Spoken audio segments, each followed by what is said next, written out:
once you found out a little bit more about the project.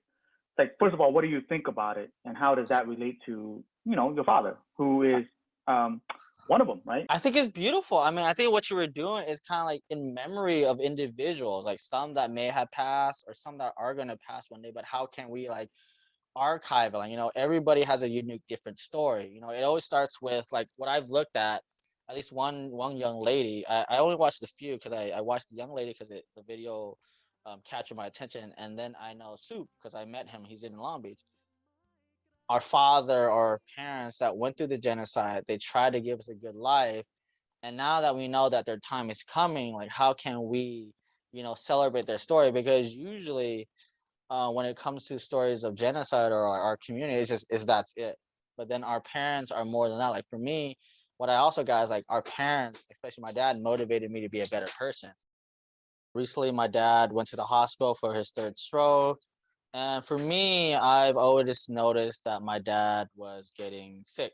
I don't know for certain, but the one thing I want to do is not to say prayer because I knew it was gonna come. For me, it's like, can we talk about my dad? For me, like, there's Hmm. so much stories I want to share about my dad. My dad's a survivor of the genocide.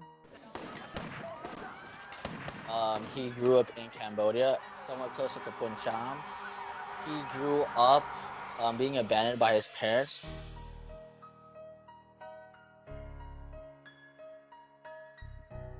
And right between the war that happened in 1975, 1979, he was forced into watching torture of our own people. He somehow met my mother in the refugee camp, but he was very messed up. He already had early signs of PTSD because there's a lot of people that said he is not himself.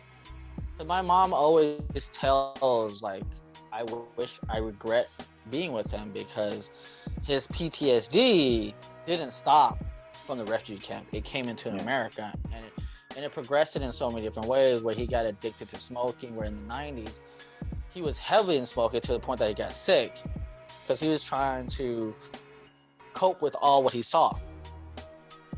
But through his PTSD, he still fights, to be here.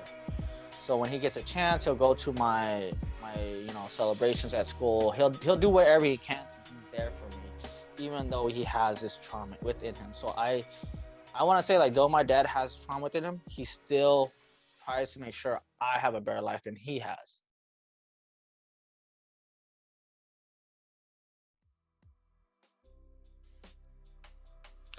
Dear Dad, we don't have the best relationship, and I'm making this because I know you're gonna be gone soon. At least I know you do love me. It started out with the night at the hospital in 2019. You remember when I got yelled at because you didn't trust the nurses but me to take you to the restroom?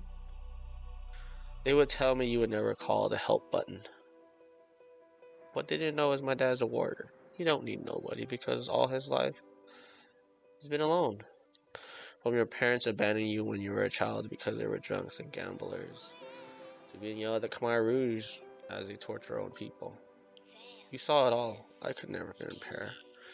You inspire me every day because you lived a tough life. I know the times you said I wasn't good enough wasn't you. I worked in public health. I know what trauma can do to someone because, Dad, I've been traumatized all my life. We live in poor living conditions. I've been bullied many times. I've been rejected in so many different things.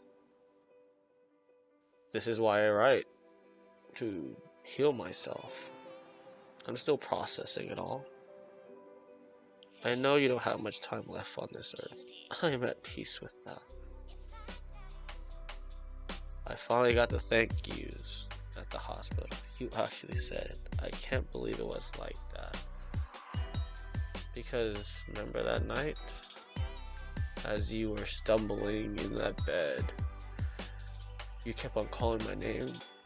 Va, va, va. Help me, help me.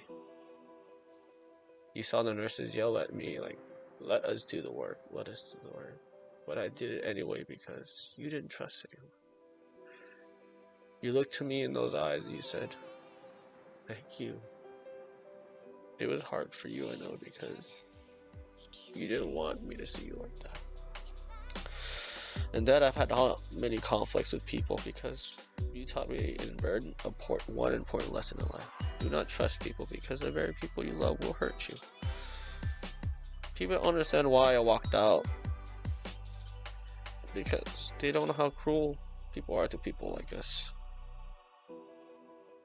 They say time heals all, but you and I know that is a lie.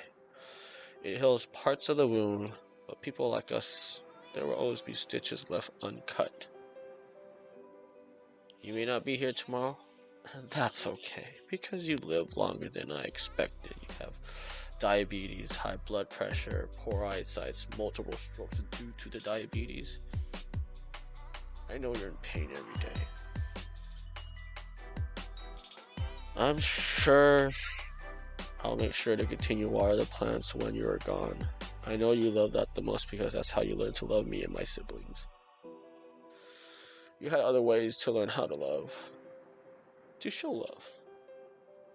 Thanks for being my warrior dad. I love you.